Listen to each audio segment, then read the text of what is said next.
다 함께 한 번 더 아멘으로 하나님을 예배하겠습니다. 할렐루야.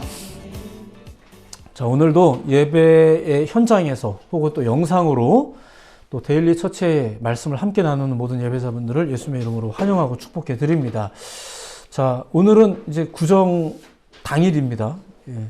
민족의 명절과 맞물려 있지만 또 예배를 귀히 여기고 또 함께 모여서 교회를 이루시는 모든 분들, 또 이 자리에 모든 예배자분들을 다시 한번 예수님의 이름으로 축복해 드립니다. 자, 오늘 여러분들에게 소개해 드릴 내용은 이제 복음서의 첫 번째 책인 마태복음의 한 이야기입니다. 사실 오늘 설교는 이제 최근 매일 보내드리고 있는 하가에서 이제 언급된 내용인데, 아무래도 이제 글로 전달하는 것보다 조금 더 상세한 나눔이 좀 필요할 듯 해서 오늘은 그 내용을 좀 전해드릴까 합니다. 자, 컨텍스트라는 게 있습니다. 사전적인 의미로 볼 때는 뭐 문맥이나 또 환경, 정황이라는 뜻도 있는데, 기왕이면 본문, 그 텍스트를 설명하거나 포함하는 일종의 맥락이라는 의미에서 주로 사용되어지는 그런 단어입니다. 그러니까 이런 거예요. 정답이 중요하죠. 정답이 물론 중요한데 그 정답이 담겨 있는 맥락도 이제 중요하다라는 그런 내용입니다. 성경도 마찬가지죠.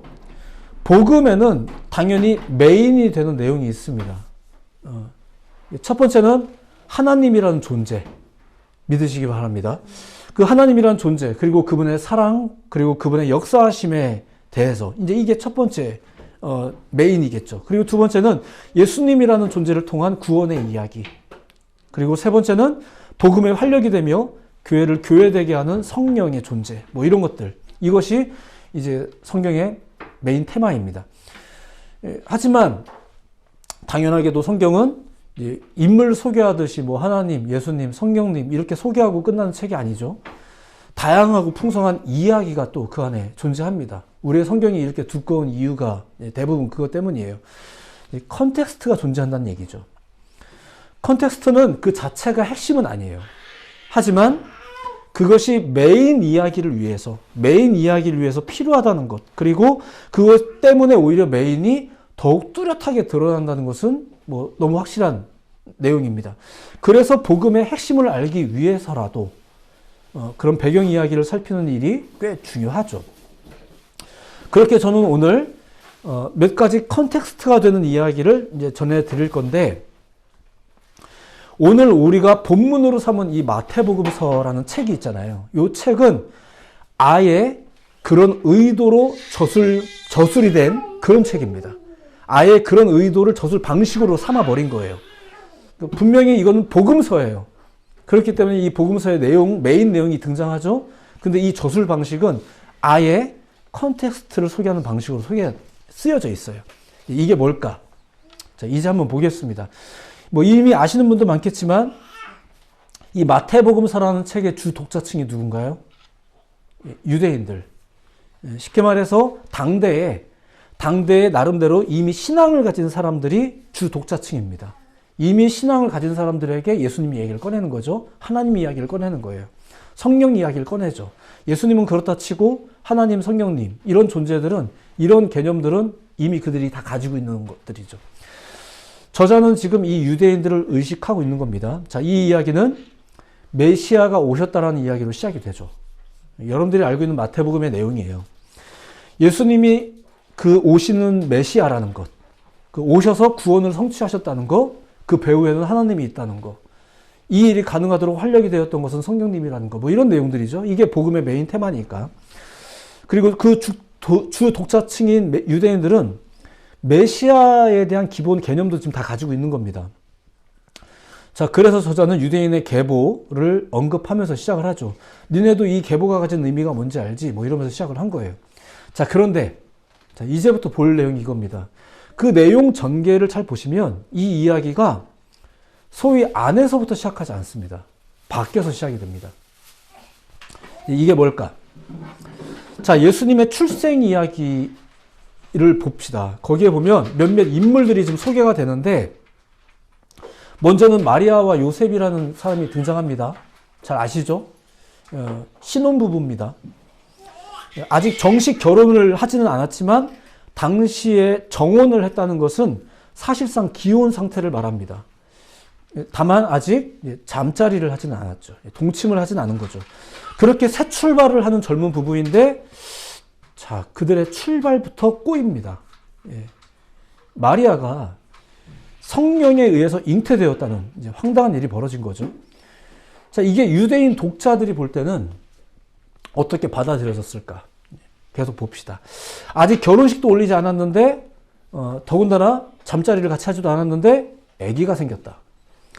당시 유대의 율법에 따르면 이 어떤 이유로든 이 마리아는 그냥 부정한 여인이에요. 부정한 여인인 거예요. 이 이야기를 듣는 유대인들도 어떻게 이 여인을 처리해야 될지 뭐 이미 머릿속에 빤히 다 나오는 거죠.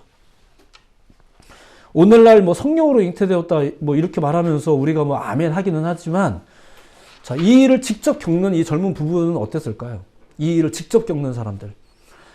그래도 마리아야 뭐 훗날 이제 뭐 예수님을 낳은 동정녀라고 해서 뭐 성모라는 호칭까지 받아가면서 추앙을 받기도 하는데, 남편 요셉은 어땠을까요? 사실 난감한 건 남편 요셉이잖아요. 이제 이 가족을 부양하는 실질적인 부양자인데. 자, 실제로 유대인들은 이 이야기를 들으면서 마리아에 대해서는 별로 할 말이 없죠. 뭐 이미 정해진 거니까. 율법이 뭐 어렵지 않게 딱 규정하니까. 그런데 그녀의 남편인 요셉에 대해서는 좀 궁금하겠죠. 그가 어떻게 조치를 취했을까? 역시나 저자는 이제 요셉 이야기를 합니다. 자, 저자가 이 요셉을 뭐라고 말했냐면 의로운 사람이라고 말했거든요. 1장 19절에 보면 그의 남편 요셉은 의로운 사람이라 그를 드러내지 아니하고 가만히 끊고자 하여, 이런 말씀이 나와요. 자, 이 말도 사실 굉장히 이상한 말이에요. 자, 일단 당시 유대인의 의라는 것은 드러내서 끊어버리는 게 의입니다. 그러니까 당시의 기준에 따라 요셉이 의로운 사람이려면 이걸 가만히 묻어두고 뭐 혼자서 소갈이 할 게 아니라 드러내고 정죄하고 그녀를 내쳤어야 됩니다. 그러면 유대인 독자들이 역시 요셉은 의로워, 역시 우리 민족다워 이러면서 그를 인정을 했겠죠. 그게 당시의 의니까. 자, 그런데 저자의 설명을 한번 계속 보세요. 요셉은 그렇게 하지 않은 거죠. 물론 그 역시 율법을 따르는 유대인입니다. 이 요셉도 유대인이었는데 그는 이 사건을 합법적인 한도 내에서 조용히 묻어버리려고 했어요. 저자는 지금 요셉을 율법보다도 의로운 사람으로 설계를 하고 있는 거죠. 유대인들도 그렇게 생각을 했을까요? 이 말을 듣고 있는 유대인들도. 자, 어쨌든 요셉은 그렇게 마리아를 보호하고 이 아기를 조용히 처리하려고 했었어요. 그러니까 조금 다른 관점에서 본다면, 좀 다른 관점에서 한번 봅시다. 율법으로든 율법보다 더 의로워서든 예수님은 못 태어날 뻔했어요. 자, 그래서 그런지 의롭긴 했는데 이 요셉에게 주의 천사가 이제 등장합니다. 꿈 꿨다는 얘기예요. 꿈에서 등장하죠. 꿈에서 등장해서 그 아기가 이제 성령에 의해서 잉태됐다. 이 아기가 인류의 구원자다. 그 아기는 심지어 선지자를 통해서 이미 계시되었던 그 메시아다. 이런 이야기를 듣게 됩니다. 뭐 듣는다고 마음이 편한지 모르겠지만 아무튼 그런 얘기를 들어요. 이 계시를 듣고 나서 이제 요셉이 결정을 하죠. 어떤 결정인가요? 이 아기를 지우지 않고 낳기로 결정을 하는 거예요. 낳아서 키우기로 결정을 하는 거죠. 자, 이게 단순히 한순간의 믿음인가요? 아니에요. 이 결정 때문에 앞으로 그는 이런 삶을 살아야 되는 거예요. 삶에 대한 선택이죠. 자신에게 닥친 이 기구한 현실을 받아들이는 거예요. 많은 변화를 감수해야 되죠. 이후에 알다시피 계속 이 애기 때문이에요. 이 애기 때문에. 이 애기 때문에 동네도 계속 이사도 많이 다녀야 돼요. 이런 삶을 이제 사는 거예요. 그는 이렇게 이 기구한 여인과 그렇게 태어난 아기를 위해서 자신의 삶을 선택하죠. 실질적인 부양자니까. 자, 이어지는 내용을 보면은 이런 내용도 나와요. 요셉이 꿈을 통해서 지시받는 내용이 많이 나오거든요. 구약에 등장하는 요셉 못지않게 이렇게 신약의 요셉도 상당한 꿈쟁이였습니다. 몇 번의 꿈을 통해서 이제 위기를 피하게 되고 또 삶의 처소를 옮기는 등의 이야기가 이제 계속 오늘 본문 이후로도 이어져요. 자, 그런데 뭐 오늘 본문 주제하고는 상관없지만 잠깐만 보자면 구약에 나와 있는 요셉의 꿈은 몇십 년 후의 이야기를 미리 보는 꿈이었다면 지금 신약 요셉의 꿈은 어떤 꿈이에요? 현실 속에서 순간순간 어떤 선택을 해야 될지 인도함을 받는 그런 꿈이에요. 그러니까 요셉은 유대인으로서 율법적인 사람이기는 했지만 그 율법을 뛰어넘는 의로운 사람이었고, 그리고 계시의 말씀을 통해 한 날 한 날 이끄심을 받는 그런 삶을 사는 사람이었어요. 그러니까 저자가 말하는 의는 그런 거예요. 그런데 이런 식의 의를 유대인들이 인정을 할까요? 일단 자신들의 방식과 다르잖아요. 지금 저자는 유대인들을 향해서 그들의 방식과는 달랐던 한 유대인 부부 이야기를 들려주고 있는 중인 겁니다. 자, 예수님의 출생에 관한 이야기는 마태복음과 누가복음에 기록되어 있습니다. 그런데 두 복음서는 서술 방식의 차이가 있는데 이런 거죠. 사회적 약자에게 관심이 많았던 누가복음의 저자인 누가, 의사 누가. 이 사람은 마리아를 중심으로 이야기를 전개하잖아요. 그죠? 당시에 약자였던 여인들, 뭐 이런 입장들. 자, 그런데 마태복음은 요셉을 중심으로 이야기를 전개하는 거예요. 그것은 단순히 그냥 요셉이 아닌 거죠. 유대인들을 염두한 선택이에요. 그는 너희가 생각하는 방식대로 하지 않았다라는 걸 보여주기 위해서 또 다른, 우리랑 같은 유대인이지만 조금 다른 형태의 유대인을 지금 소개하고 있는 거예요. 그게 요셉이고요. 이렇게 요셉과 마리아 이야기에서 특히 요셉의 이야기를 통해서 우리가 먼저 알아야 될 게 뭘까? 메시아가 당시 유대인들이 알고 있던 신앙 개념 안에서 등장하지 않았다는 거예요. 오히려 그들의 기준에 따르자면 메시아는 못 태어나는 거죠. 지금 저자는 그 이야기를 저들 들으라고 하는 중입니다. 자, 두 번째 이야기도 소개해 드릴게요. 이제 헤롯 왕과 동방박사 이야기인데, 사실 제가 설교를 준비하면서는 이 부분에 대한 내용을 가장 많이 연구했지만 시간 관계상 최대한 이제 짧게 설명을 하자면, 거두절미하고 그 사람들은 다 이방인들이었습니다. 먼저 동방박사들. 자, 이들은 나름대로 메시아 탄생에 이제 좀 호의적이었고 그 징조를 보고 이제 찾아온 사람들이죠. 그렇게 이제 유대인 구역에 이방인들이 찾아와서 이제 묻는 거예요. 근데 이 질문이 유대인들에게 있어서는 가장 핵심적인 주제죠. 그게 뭐라고요? 메시아. 메시아 왔다면서. 어디야? 우리가 그 징조를 보고 찾아왔어. 이런 이야기를 하는 거죠. 자, 헤롯이라는 인물은 어떻습니까? 그 사람은 별로 호의적이진 않은 사람이에요. 근데 어쨌거나 이렇게 마태복음은 헤롯과 동방박사들의 존재와 그들의 어떤 조치의 이야기를 들려줍니다. 그동안 유대인들은 뭘 했을까요? 자, 유대인의 왕이 태어났다는 어떤 징조 때문에 지금 동방박사들이 여기 찾아왔어요. 그리고 이 얘기를 들은 헤롯 왕이 대제사장과 서기관들을 이제 모읍니다. 대제사장과 서기관이 누구예요? 유대인 중에 유대인들이죠. 유대인들을 모아놓은 거예요. 그리고 그들에게 물어보는 거예요. 오늘 본문 4절인데 그리스도가 어디서 나겠느냐 이렇게 물어봐요. 나도 모르고 동방박사들도 모르니까. 우린 이방인들이잖아요. 우린 몰라요. 그래서 물어봤더니 이제 유대인들은 잘 알잖아요. 더군다나 이제 대제사장 서기관급 정도 되는 사람들이라면 뭐 너무 잘 알죠. 그래서 그들이 대답합니다. 우리 민족 선지자들의 글에 보면 이런 내용이 있습니다. 유대 땅 베들레헴아, 너한테서 한 다스리는 자가 나와서 내 백성 이스라엘의 목자가 될 것이다. 뭐 이런 글이 있습니다. 그러니까 아마 메시아가 온다면 베들레헴으로 올 겁니다. 이렇게 말을 해줘요. 예, 그죠? 이게 오늘 보면 6절의 내용이에요. 너무 잘 알고 있는 거죠. 자, 이걸 헤롯에게 말해줬더니 헤롯이 다시 고개를 돌려서 동방박사들을 봅니다. 그리고 이제 그들에게 베들레헴으로 가라고 지시를 해요. 누가 알려줬으니까. 난 몰랐잖아요. 근데 그들은 아니까. 이걸 듣고 이제 지시를 해요. 그리고 앞으로 어떻게 할지 동방박사들과 상의를 합니다. 뭐 나도 이제 경배하게 해달라 뭐 이런 얘기들. 거짓말이죠. 근데 어쨌거나 이렇게 상의를 해요. 이방인들끼리 상의해요. 여기서 유대인들의 역할이 뭔가요? 알기는 가장 잘 알던 사람들인데 별로 한 게 없습니다. 자신들의 왕이 왔다는 이야기인데 심지어 자신들은 알지도 못했어요. 지금 이방인들끼리 환영하고 후속 계획 짜고 뭐 이러고 있는 중입니다. 마태복음의 저자가 지금 이방인들이 겪은 일로 메시아 이야기를 설명하고 있는 중이에요. 독자인 유대인들은 지금 무슨 생각이 들었을까요? 이제 마태복음의 저자의 저술 방식은 지금 은근히 유대인들의 심기를 긁는 중입니다. 자, 한 명만 더 봅시다. 한 명만 더.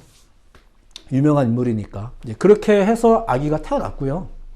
시간이 좀 흘러서 이제 새로운 이야기가 3장으로 바로 이어져요. 상당히 이제 시간적으로 많이 건너뛰고 다음 이야기가 나오는데 그게 누구냐면은 이제 세례 요한에 대한 내용입니다. 내일 하가 이제 스포일러인데 세례 요한이라는 사람이 등장합니다. 그는 당시 남다른 행색이라든가 또 이제 강력한 메시지 그리고 요단강에서 뭐 세례를 행하던 사람으로 유명했던 길거리 선지자였습니다. 오늘날 우리가 이제 그에 대해서 뭐 이제 최후의 선지자라는 둥, 또 이사야 예언의 성취로 등장한 인물이라는 둥, 뭐 이런 설명을 하고 있지만, 뭐 엄밀히 말하면 이건 그나마 이제 그에 대한 완곡한 표현이고요. 당시에 그가 실제로 어떤 사람이었는지를 좀 생각해 보자면 이런 겁니다. 그의 아버지는 사가랴라는 사람인데, 당시에 제사장이었습니다. 그리고 당시에 제사장 직분이라는 것은 대물림이 되었었어요. 그러니까 아버지가 제사장이면 아들도 제사장으로 크는 거예요. 이렇게 되물림되는. 그러니까 요한의 직업이 뭔가요? 요한의 본래 직업은 제사장이겠죠. 자, 그런데 그의 사역. 자, 이 사람도 이제 목사님인 거예요. 근데 그의 사역을 한번 생각해 봅시다. 그는 당시 유대인 제사장들과 굉장히 달랐죠. 당시 제사장들은 주로 어디에 머물렀을까요? 성전에 머물렀겠죠. 그런데 그는 지금 성전이 아니라 주로 어디에서? 길거리에서, 요단강 강가에서 배회하던 그런 사람이었습니다. 당시 제사장들의 복장은 어땠을까요? 굉장히 단정하고 거룩했겠죠. 근데 요한은 어떤가요? 제사장 치고는 굉장히 교양이 없는 복장이죠. 3장 4절에 보면 이런 말씀이 있어요. 요한은 낙타털 옷을 입고 허리에 가죽띠를 띠고 음식은 메뚜기와 석청이었더라. 이게 당시 일반적인 제사장의 행색은 아니었습니다. 그의 메시지는 또 어떤가요? 당시 유대 상황이 어떤 상황인가요? 남의 나라의 속국으로 있는 중이었습니다. 그래서 보통 이 유대인 제사장들의 메시지는 우리는 하나님의 선택받은 민족이다. 우리는 선민이다. 이 정체성을 잊지 말자. 이런 걸 강조한다거나 저들을 격려하고 성도들을 격려하고 위로하고 뭐 이런 것이 주로 설교의 내용들이었었습니다. 자, 그런데 세례 요한의 메시지는 어떤가요? 뭐 위로는커녕 성도들을 계속 궁지로 몰아세우죠. 이 독사의 자식들아 막 이러면서 막 회개를 촉구합니다. 제대로 하고 있는 것 같은데 자꾸 뭐라고 해요. 자, 지금 마태복음의 저자 역시 유대인 독자들을 자꾸 궁지로 몰아세우고 있는 중인 거예요. 그리고 사실 요한이 행했던 세례도 그렇습니다. 아주 독특한 방식이죠. 당시 유대인들에게도 정결 예식이라는 게 있었어요. 굉장히 전통적인 방식이죠. 근데 요한의 세례는 좀 더 파격적인 의미 부여와 함께 심지어 그 형식도 굉장히 다른 형식이었었습니다. 거기에서부터 사실 오늘날의 세례 개념, 침례 개념이 좀 나온 거예요. 그러니까 이제 대중들은 막 이 요한에게 환호를 하는데 다른 목회자들, 다른 유대인들은 그를 어떻게 보았을까요? 자, 저자는 지금 마태복음의 저자는 철저하게 유대인들을 염두에서 지금 이 이야기를 하고 있는 거거든요. 근데 뉘앙스가 어때요?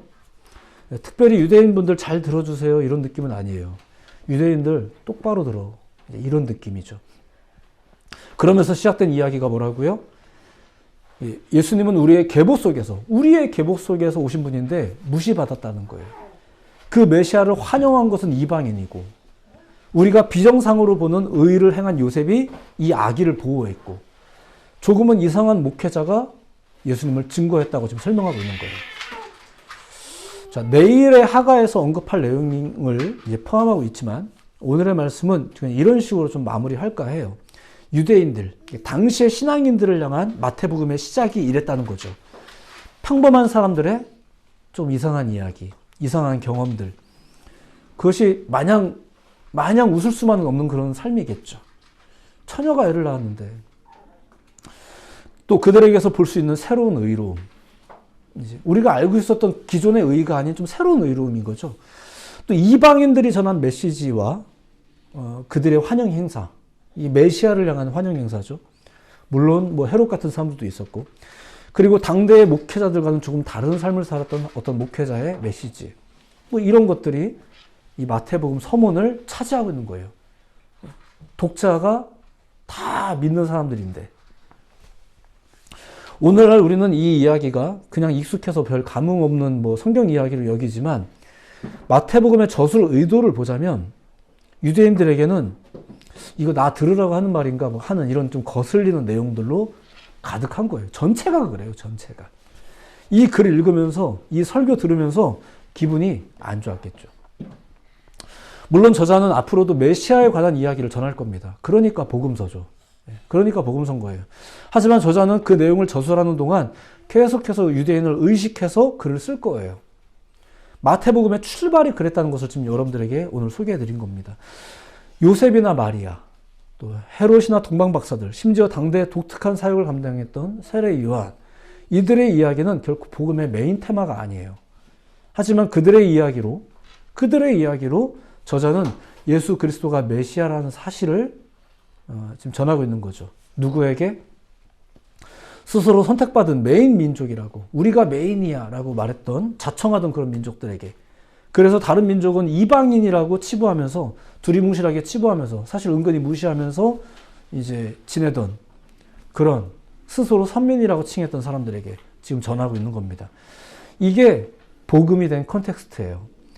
어쩌면 이 이야기는 오늘날 신앙인들에게도 거슬리는 이야기일 수 있는 거죠. 마태복음은 결코 그렇게 온화한 책이 아니에요. 하지만 그 거슬림이 오늘날 우리를 좀 더 본질 앞으로 이끌어 주겠죠.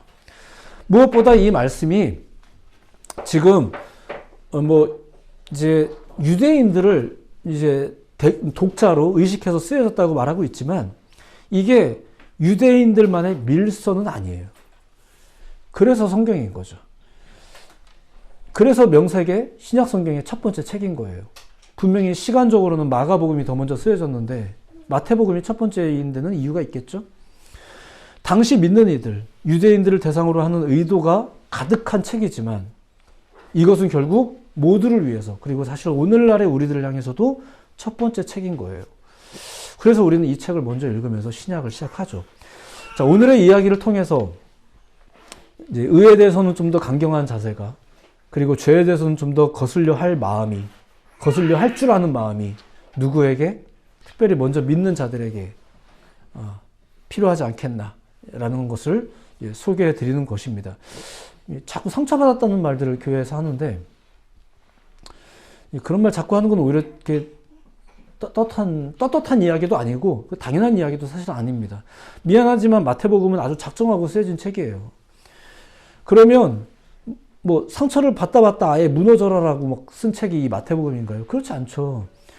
복음서라니까요. 이 책 복음서입니다.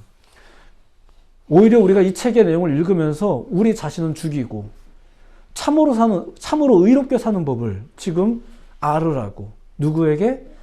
유대인에게 먼저요. 유대인에게 먼저 지금 이 이야기를 전하는 거예요. 믿는 사람들에게 먼저 전하는 거예요.